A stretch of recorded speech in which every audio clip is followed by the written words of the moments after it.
Halo, bertemu kembali dengan saya, Pendeta Chandra Gunawan. Hari ini kita akan mendiskusikan, membicarakan mengenai sebuah topik yang seringkali menjadi pergulatan di dalam iman Kristen. Hari ini kita akan membicarakan mengenai apa artinya sebuah pokok pemikiran yang disebut sebagai free will atau kehendak bebas.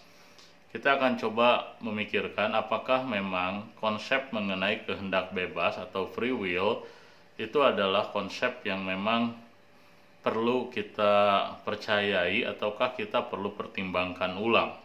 Nah, mengapa demikian? Karena walaupun istilah kehendak bebas seringkali menjadi terminologi yang kita gunakan untuk memperlihatkan manusia sebagai pribadi yang utuh, kita seringkali menganggap bahwa manusia tanpa kehendak bebas, maka manusia tidaklah menjadi manusia yang utuh. Karena manusia pada hakikatnya memiliki sebuah kebebasan. Persoalan pertama dengan konsep mengenai kehendak bebas atau free will adalah yang pertama bahwa manusia dicipta Tuhan sebagai ciptaan. Artinya apa? Artinya manusia itu bukan makhluk yang bersifat independen. Manusia adalah makhluk yang bergantung kepada penciptanya. Manusia terikat dengan penciptanya. Nah, itulah sebabnya waktu kita berbicara mengenai kehendak bebas, maka kita harus mendefinisikan terlebih dahulu apakah yang dimaksudkan dengan kehendak bebas. Atau apa yang kita maksudkan dengan istilah kehendak. Nah, tentu yang dimaksudkan dengan kehendak di sini itu menunjuk kemana.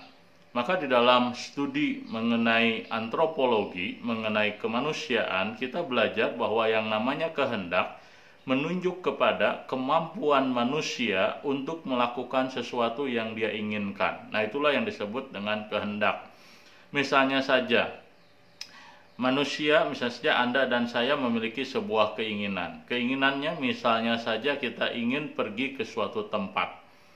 Nah, jikalau kita di dalam keadaan sehat, kita di dalam keadaan cukup dalam hal keuangan, misalnya saja kita menginginkan pergi ke suatu tempat, katakanlah kita ingin berkunjung ke sebuah tempat yang indah, Pangandaran misalnya. Nah, jikalau kita dalam keadaan sehat, memiliki uang yang cukup, memiliki kendaraan, nah, kita mampu untuk melakukan apa yang kita inginkan. Nah, itulah kehendak. Kemampuan melakukan apa yang kita inginkan.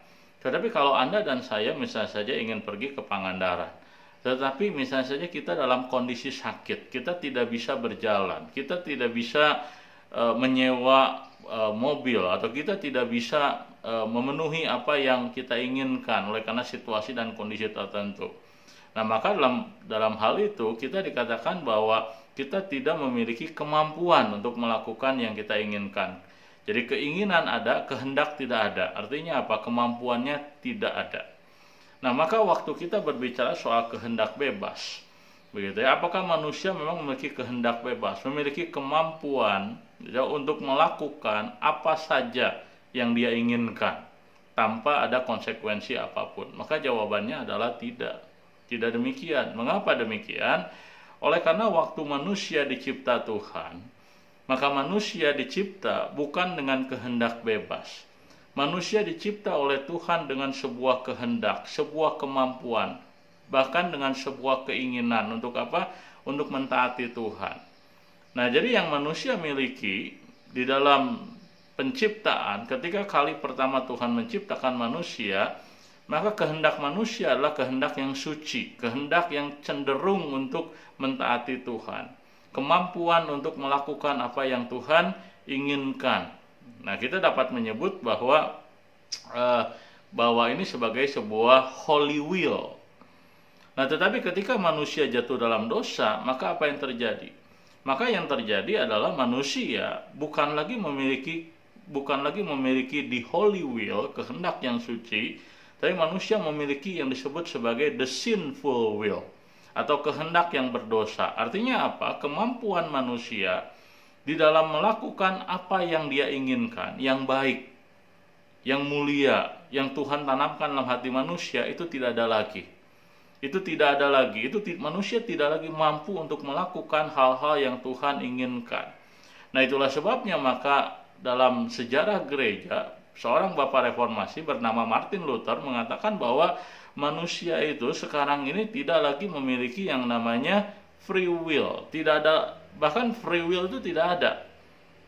Jadi manusia pada dasarnya memiliki yang namanya the bondage of will. Bahwa kehendak manusia, kemampuan manusia itu terikat. Nah, terikat pada apa? Nah, sebelum kita jatuh dalam dosa, terikat pada Tuhan. Tapi setelah kita jatuh dalam dosa, kehendak manusia terikat dengan dosa. Membuat manusia, walaupun tahu hal-hal yang baik, tapi dia tidak mampu melakukannya. Nah, jikalau kita membaca Roma pasal yang ke-7, di sana Rasul Paulus menggambarkan. Dia berkata, aku tahu apa itu yang baik. Aku tahu apa yang menjadi kehendak Tuhan. Aku tahu apa yang harus dia lakukan di dalam kehidupannya. Tetapi Rasul Paulus berkata apa? Apa yang baik bukan yang aku lakukan, melainkan yang jahat. Kenapa? Karena di dalam keberdosaan dia tidak mampu melakukan apa yang baik. Artinya apa? Kehendak manusia yang berdosa dibelenggu oleh dosa. Itulah yang tadi saya sebut dengan istilah the sinful will. Nah, itulah sebabnya maka waktu kita membicarakan mengenai apakah manusia memiliki kehendak? Ya, manusia memiliki kehendak tentu. Manusia dicipta Tuhan melakukan memiliki kemampuan melakukan apa yang dia inginkan. Hanya persoalannya adalah apakah itu adalah kemampuan yang bersifat free? Apakah will manusia adalah free dari awal? Maka jawabannya tidak. Kemampuan manusia melakukan apa yang diinginkan sebelum jatuh dalam dosa bersifat suci, di holy will. Tapi ketika manusia jatuh dalam dosa, maka kemampuan itu menjadi cenderung melawan Tuhan, tidak mampu melakukan apa yang Tuhan kehendaki. Maka will manusia menjadi the sinful will. Maka konsep mengenai free will kita perlu pertimbangkan. Nah, kita barangkali perlu memahami bahwa manusia di dalam kehidupannya, didesain Tuhan sebagai makhluk independen. Ya, betul. Manusia didesain Tuhan sebagai makhluk yang memiliki kemampuan untuk melakukan apa yang dia inginkan. Tetapi kemampuan manusia untuk melakukan apa yang dia inginkan itu tidak pernah free. Itu selalu terikat, entah terikat kepada Tuhan ataukah terikat kepada dosa. Maka Rasul Paulus menyebut bahwa manusia itu adalah hamba. Tinggal tergantung apakah kita hamba Allah ataukah kita adalah hamba dosa. Ketika kita menjadi hamba Allah, maka Allah lah yang mengendalikan kehidupan kita. Tapi ketika kita menjadi hamba dosa, maka dosalah yang mengendalikan hidup kita. Maka manusia hanya punya dua pilihan, memiliki the holy will atau memiliki the sinful will. Kalau Anda dan saya percaya kepada Tuhan, maka kita memiliki the holy will. Tapi kalau Anda dan saya tidak percaya kepada Tuhan, maka hidup Anda dan saya diperbudak oleh the sinful will. Kiranya video yang singkat ini boleh menolong kita mengerti isu dan bagaimana memahami mengenai yang disebut sebagai will atau kehendak di dalam kehidupan manusia. Tuhan memberkati.